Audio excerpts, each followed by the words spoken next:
Thank you very much. Before I start, is there anybody in from the West Coast? Yes? Oh, fantastic. Give me high six. Lovely. Now, I thought I'd just tell you about a typical day in the life of a mechanic, which is what I am. I'll take yesterday, for an example.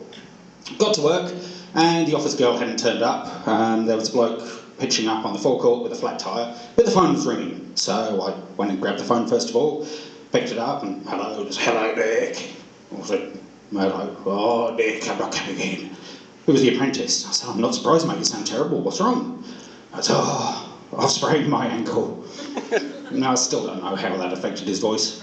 I then went out to the forecourt and spoke to the dude with the flat tyre, and he said, yeah, do you fix punctures? And I said, yeah, we can do tyres, but only if they're flat at the bottom.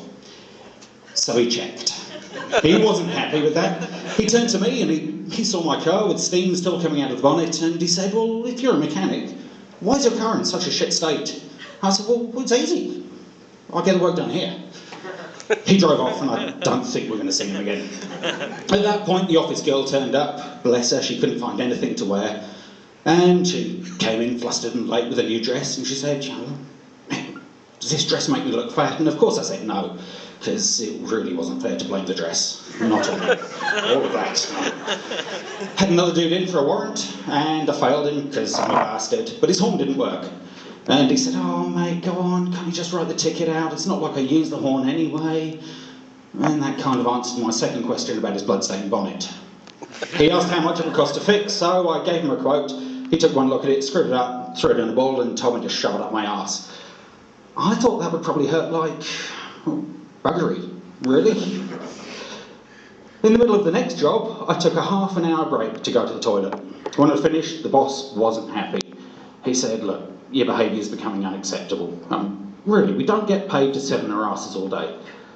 All I did was just smiled and looked at his padded leather seat. Bless him. He said, why do you do this? How do you think you can get away with it? And I said, well, Pete does this all the time. He said, if Pete jumped off a cliff, would you follow him? And I said, that's unlikely, because Canterbury's pretty flat. At lunchtime, me and Pete were talking just about general things, and the subject moved on to dead hookers in the Avon, as it does. Have a talk, goes to dead hookers. And they said, well, why do people keep trying to hide their dead bodies in the River Avon? And honestly, I couldn't answer him, because everybody knows you can lead your horse to water, but you can't make them sink. Couldn't finish my lunch. It was just too much for me, so I was about to put it in the bin, and the boss came in, took a look at it and said, that's an extravagant waste. Did you know there are people starving in Africa that would kill for an extravagant, bountiful meal such as that? I couldn't fault him, but I thought in this day and age, that's a pretty high carbon footprint for just half a cheeseburger. And that was when the police turned up. Turns out somebody had been sending threatening emails to John Key, and they traced the computer back to work. Don't know how. Boss spoke with them and managed to dismiss him, and he came to me. He knew damn full well it was me, but he couldn't prove it.